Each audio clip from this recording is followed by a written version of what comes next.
GRIAS Academy.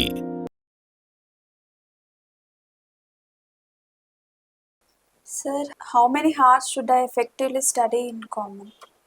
సాధారణంగా ఎన్ని గంటలు చదవాలి అనే అంశంలో ఎవరి సామర్థ్యం ప్రకారం వాళ్ళు ప్రిపేర్ కావాల్సి ఉంటుందమ్మా. యూజువల్గా 8 to 10 అవర్స్ చదివితే సరిపోతుంది. కొంచెం ఎక్కువ కష్టపడగలిగితే కనుక ఇంకో 2-3 గంటలు, 10 నుంచి 12 గంటల వరకు, or 14 hours maximum. But don't over stress your selfs. ఏమవుతుందంటే చాలామంది విద్యార్థులు ఓవర్ స్ట్రెస్ అయ్యి వార్నౌట్ అయిపోతుంటారు. 15 గంటలు, 20, 16 గంటలు, 18 గంటలు నిద్ర లేకుండా చదవడం వల్ల ఏమవుతుందంటే ఆ తర్వాత మీరు చదివే కెపాసిటీని కోల్పోయి 2-3 రోజులు సమయం వృధా అవుతుంది. అలా కాకుండా సస్టైన్డ్గా ప్రతిరోజు ఇంత సమయం నిర్దేశం 8 to 10 hours, maximum 12 hours are 14 hours, అంతకు మించి చదవద్దు. అలాగే మీరు ఏం చదువుతున్నారో అనేటప్పుడు మీరు అలసిపోకుండా చదువుకోవాలి. అంటే ఎక్కువ గంటలు చదవడం వల్ల ఒక్కోసారి మనకి మెదడుకి ఎక్కకుండా ఉండే ప్రమాదం ఉంటుంది. అలా కాకుండా చూసుకుని చదువుకోవాలి. How often should I revise the syllabus? ప్రతిరోజు చదివిన పొద్దు నుంచి సాయంత్రం వరకు చదివింది ప్రతిరోజు 2 గంటలు రివైజ్ చేసుకోవాలమ్మా. ఏ రోజు చదివింది ఆ రోజు, ఏ రోజు విన్న పాఠాలు ఆ రోజు, ఏ రోజు చదివిన పాఠాలు ఆ రోజు. రాత్రి పడుకునే ముందు 2 గంటల పాటు మీరు రివిజన్కి టైం తప్పనిసరిగా కేటాయించుకోవాలి. అలాగే 5 రోజులు, సోమవారం నుంచి శుక్రవారం వరకు మీరు 5 రోజుల పాటు చదివినది మళ్ళీ శనివారం రోజు కొత్తవి ఏమి చదవకుండా శనివారం రోజు మళ్ళీ అన్నిటినీ రివైజ్ చేసుకోవాలమ్మా. అంటే ప్రతి రోజు ఒకసారి రివైజ్ చేసుకోవాలి. అలాగే వారంలో ఒకసారి శనివారం రోజు రివిజన్కి మాత్రమే కేటాయించాలి.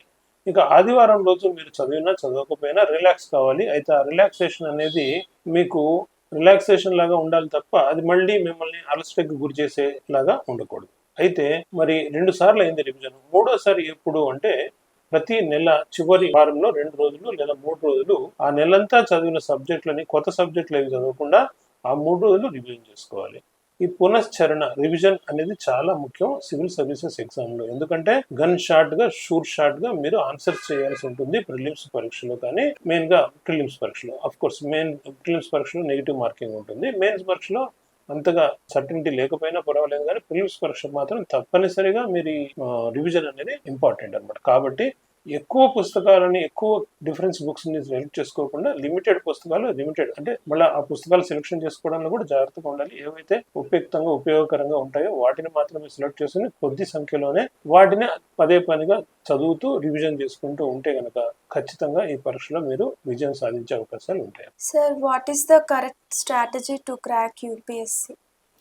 Correct strategy to crack UPSC is smart reading and రెగ్యులర్గా క్రమశిక్షణతోటి డిసిప్లిన్డ్గా చదవడం. ఈ 2 ఉంటే కనుక, స్మార్ట్ రీడింగ్ అంటే అనవసరమైన పుస్తకాలు చదవకుండా ఉండడం, అనవసరమైన కంటెంట్ మెటీరియల్ చదవకుండా, మనకి యూట్యూబ్లో కానీ లేదా స్టడీ మెటీరియల్ కానీ చాలా అవైలబుల్ ఉంటుంది మార్కెట్లో, అవన్నీ చదవకుండా ఏవైతే అవసరం అవుతాయో వాటిని మాత్రమే సెలెక్ట్ చేసుకుని వాటినే పదే పదే చదవడమే స్మార్ట్ రీడింగ్ అమ్మా. అండ్ రెగ్యులర్గా ఏమాత్రము డీవియేషన్స్ లేకుండా నిరంతరం క్రమశిక్షణతోటి, డిసిప్లిన్ తోటి చదువుతూ ఉంటే, ఎప్పటికప్పుడు మీరు ఎవాల్యుయేట్ చేసుకుంటూ ఉంటే, ఏ రోజు ఆ రోజు మీరు రివిజన్ చేసుకుంటూ ఉంటే, ఇందాక చెప్పినట్టు ప్రతిరోజు రివిజన్, ప్రతి వారం రివిజన్, ప్రతి నెల రివిజన్, ఇలా చేసుకుంటూ ఉంటే కనుక ఖచ్చితంగా షూర్ షాట్గా మీరు విజయం సాధించే అవకాశం ఉంటుంది. Sir, how to revise current affairs daily? ప్రతిరోజు కరెంట్ అఫైర్స్ అనేది మీరు వేరే ఇన్స్టిట్యూట్లో వాళ్ళు ఇచ్చే కరెంట్ అఫైర్స్ మెటీరియల్ చదవడం కంటే అమ్మ, మీరు ఎంచుకున్న 1 లేదా 2 ఇంగ్లీష్ పేపర్లు, హిందూ పేపర్ కానీ, ఇండియన్ ఎక్స్ప్రెస్ కానీ, టైమ్స్ ఆఫ్ ఇండియా కానీ, ఏదైనా 2 పేపర్లని మీరు మీ సిలబస్ ప్రకారం ఫస్ట్ మీరు కంటతా పట్టవలసింది మీ సిలబస్ కంటతా పట్టడం వల్ల ఏమవుతుందంటే మిమ్మల్ని ఏ అంశాల లోపల యూపీఎస్సీ ఎగ్జామినర్ టెస్ట్ చేయదలుచుకున్నాడు అనే విషయం మీకు క్లారిటీ వస్తుంది.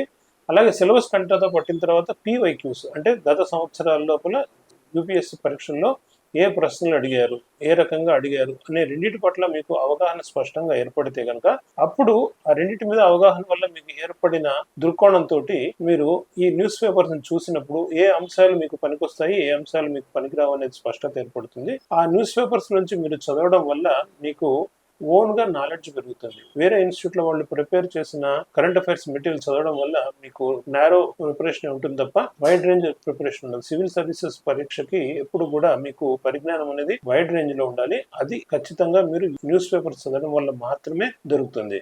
న్యూస్ పేపర్ చదివితే టైం వేస్ట్ అవుతుందని వేరే ఇన్స్టిట్యూట్స్ వాళ్ళు తయారు చేసిన జిస్ట్ని చదువుకుంటా ఉంటే దానివల్ల ఉపయోగం లేదు. Sir, is every editorial important for current affairs? Same answer అమ్మా. మీరు ఒకసారి కనుక మీ సిలబస్ని చూసుకుంటే, అలాగే పీవైక్యూస్ని చూసుకుంటే ఏ రకంగా యూపీఎస్సీ ఎగ్జామినర్ ప్రశ్నలు అడుగుతున్నాడు అని మీకు స్పష్టత వస్తుంది కదా. ఆటోమేటిక్గా you will be able to decide whether the given editorial will be important or not. మీ సిలబస్ లోపల రిలేటెడ్గా ఉందా లేదా అనేది మీరు చూసుకుంటే ఆటోమేటిక్గా స్పష్టత వచ్చేస్తుంది. What is the role of optional subject in UPSC? Optional చాలా ఇంపార్టెంట్ అమ్మా, ఎందుకంటే 500 మార్కులు ఉంటాయి.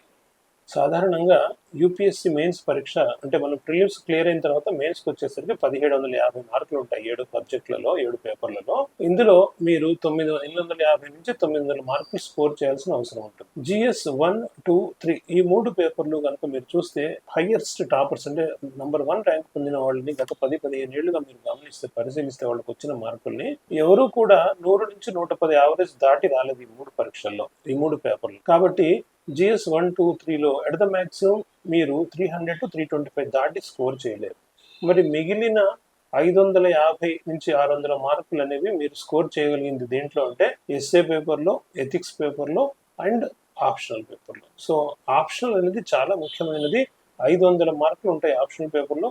దీంట్లో 300 మార్క్స్ కనుక మీరు స్కోర్ చేయగలిగితే మిగతా 2 ఎస్ఏ ఎథిక్స్లో కనుక ఒక్కోదానికి 250 మార్కులు ఉంటాయి.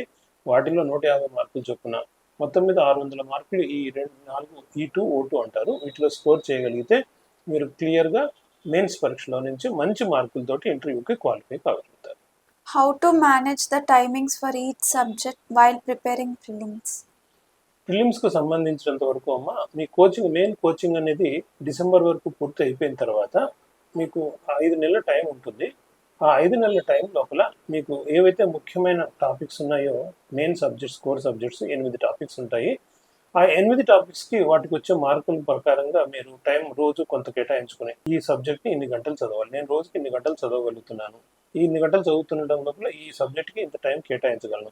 అది ఒక రోజు షెడ్యూల్లో 8 సబ్జెక్టులు పూర్తి చేస్తారా లేదా 2 రోజుల షెడ్యూల్లో 8 సబ్జెక్టులు పూర్తి చేస్తారో మీ ఇష్టం. ఆ ప్రకారంగా మీరు కనుక ప్రిపేర్ అయితే ఏ సబ్జెక్ట్ని వదలకుండా ప్రిపేర్ అయితే తప్పనిసరిగా మీరు క్లియర్ చేసే అవకాశం ఉంటుంది. What are the books to prepare for UPSC for prelims and mains? Prelims కైనా మెయిన్స్ కైనా అవే పరీక్షలు ఉంటాయమ్మా. కాకపోతే ప్రిలిమ్స్ సంబంధించి వచ్చేసరికి ఎన్సీఆర్టీ అనేది చాలా ఇంపార్టెంట్ అమ్మా. ఎన్సీఆర్టీ అండ్ పీవైక్యూస్ ఇవి మీకు ప్రిలిమ్స్ పరీక్ష లోపల దాదాపుగా సగం కష్టాన్ని గట్టెక్కిచ్చేస్తాయి. ఇక మెయిన్స్ కైనా ప్రిలిమ్స్ కైనా కామన్ మెటీరియల్ మీరు గమనిస్తే కనుక రిఫరెన్స్ మెటీరియల్ ఏ యూట్యూబ్ ఛానల్ చూసినా మీకు దొరుకుతుంది, ఏ ఇన్స్టిట్యూట్ రిఫరెన్స్ మెటీరియల్ చూసినా మీకు దొరుకుతుంది. ఉదాహరణకి పాలిటీ ఉందనుకోండి, లక్ష్మీకాంత్ అని ఇలా ఉంటాయి. దానికి ఏ సబ్జెక్ట్ ఆ సబ్జెక్టు మీకు రిఫరెన్స్ మెటీరియల్ దొరుకుతుంది. ఏ తీసుకున్నా ఎక్కువ సబ్జెక్ట్స్ తీసుకోకుండా ఒక రిఫరెన్స్ బుక్, ఒక రిఫరెన్స్ లేదా మ్యాక్సిమం 2, అంతకు మించి తీసుకోవద్దు. How to start mains answer writing? Mains answer writing అనేది it depends upon your speed of presentation skills అమ్మా. మీరు ప్రతిరోజు కూడా ఇందాక చెప్పినట్టుగా ఉదాహరణకి 2027లో కనుక మీరు పరీక్ష రాస్తుంటే కనుక 26 జనవరిలో ప్రిపరేషన్ మొదలు పెడితే ప్రతిరోజు మీరు నెమ్మదిగా రోజు 1 నిమిషం, 2 నిమిషాలు, 3 నిమిషాలు, 5 నిమిషాలు, 10 నిమిషాలు ఇలా పెంచుకుంటూ పోండి. వారానికి ఒకసారి మీరు 3 గంటల టైం పెట్టుకుని ఆ 3 గంటల టైం లోపల ఎన్ని పేజీల ఆన్సర్ రాయగలుగుతున్నారు అర్థవంతంగా, రిలేటెడ్ మెటీరియల్, మళ్ళీ ఇర్రెలెవెంట్ మెటీరియల్ కాకుండా అంటే ప్రీవియస్ ఇయర్ క్వశ్చన్ ముందర పెట్టుకుని మెయిన్స్ పరీక్షకు సంబంధించి ఆ సబ్జెక్ట్ ఆన్సర్ 3 గంటల లోపల ఎలా రాయగలుగుతున్నారు అనేది వారానికి వస్తారో లేదా 15 రోజులకు వస్తారో టెస్ట్ చేసుకుంటూ మీ స్పీడ్ని, మీ ప్రెజెంటేషన్ స్కిల్స్ని డెవలప్ చేసుకుంటూ వెళ్ళాలి. అది నిరంతర పరిశ్రమతోటి సాధనతోటి వచ్చే విషయం అమ్మా. Sir, how to complete the vast syllabus on time? Vast syllabus ఉన్నమాట నిజమేనమ్మా. అలాగే వ్యాస్ట్ ప్రిపరేషన్ టైం కూడా మీకు ఉంది. దాదాపు 16 నెలల పాటు మీరు ప్రిపేర్ కావచ్చు.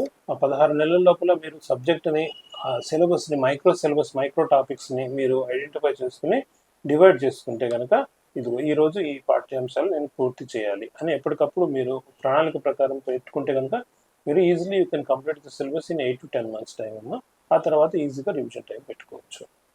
Sir, is handwriting important for mains exam?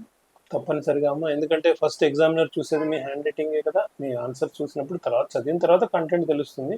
So hand writing అనేది లిజిబుల్గా ఉండాలి, చదవడానికి వీలుగా ఉండాలి, వీలైనంత వరకు అందంగా ఉండాలి, గుండ్రంగా రాయగలడానికి ప్రయత్నం చేయాలి.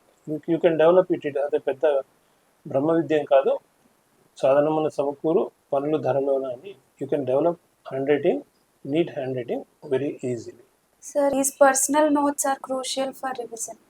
ఎప్పుడైనా సరే వేరే వాళ్ళు తయారు చేసిన నోట్స్ని మనం రివిజన్ లోపల చదవాలంటే టైం పడుతుందమ్మా. అలా కాకుండా పర్సనల్గా మనం ప్రిపేర్ చేసుకుంటే కనుక నోట్స్ మనకి అది రివిజన్ లోపల మనం చేసిన నోట్స్ కాబట్టి మనకి చాలా తేలిగ్గా అర్థమవుతూ మనకి ప్రిపరేషన్ చాలా ఉపయోగకరంగా ఉంటుంది.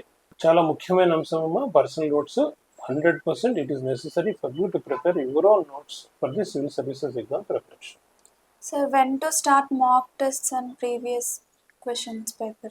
Once you have completed your syllabus preparation and once you are through the first revision around February, March, then you can start the mock test. Or even mock test can be written right from during your preparation also. Subject wise గా topic wise గా చాలా coaching institutes mock test conduct చేస్తూ ఉంటాయి. So right from August also you can write dum based on your preparation. A subject అయితే ఏ topic అయితే మీరు complete చేశారో ఆ సబ్జెక్టు ఆ టాపిక్ లోపల మీరు మార్క్ టెస్ట్ ఇవ్వడం వల్ల మీరు తేలిగ్గా మీ ప్రిపరేషన్ ఏ స్థాయిలో ఉంది అనేది మీరు ఎవాల్యుయేట్ చేసుకోగలుగుతారు. ఏమైనా అవసరమైతే కరెక్షన్స్ కూడా అవకాశం ఉంటుంది.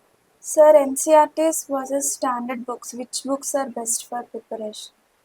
ఎన్సీఆర్టీ అనేది పునాదులమ్మ, స్టాండర్డ్ బుక్ అనేది పైన కట్టే భవంతి అమ్మ. పునాదులు ఇంపార్టెంటా భవంతి ఇంపార్టెంట్ అంటే ఏం చెప్పను నేను, రెండు ఇంపార్టెంటే. బేసిక్ థింగ్ ఏంటంటే syllabus, micro syllabus and then NCERTs along with them PYQs. ఈ మూడు మనకి ఫౌండేషన్ ఏర్పాటు చేస్తే కనుక దాని మీద మీరు ఏదైతే రిఫరెన్స్ మెటీరియల్ రిఫరెన్స్ బుక్స్ చదువుకుంటారో దాంతో మీరు you can construct the building అనమాట. సో యువర్ నాలెడ్జ్ అనే దాన్ని రెండు భాగాలు విభజిస్తే ఒకటి ఫౌండేషన్ పునాదులు, రెండవది బిల్డింగ్ భవంతి. సో ఈ రెండింటికి ఈ రెండు ఇంపార్టెంట్ అమ్మ. పునాదులు అనేవేమో మనకి మూడింటి ద్వారా ఏర్పడతాయి. ఏంటవి? Micro syllabus, PYQs and NCERT. భవంతి నిర్మాణం అనేది మనకి రిఫరెన్స్ బుక్స్ ద్వారా ఏర్పడుతుంది.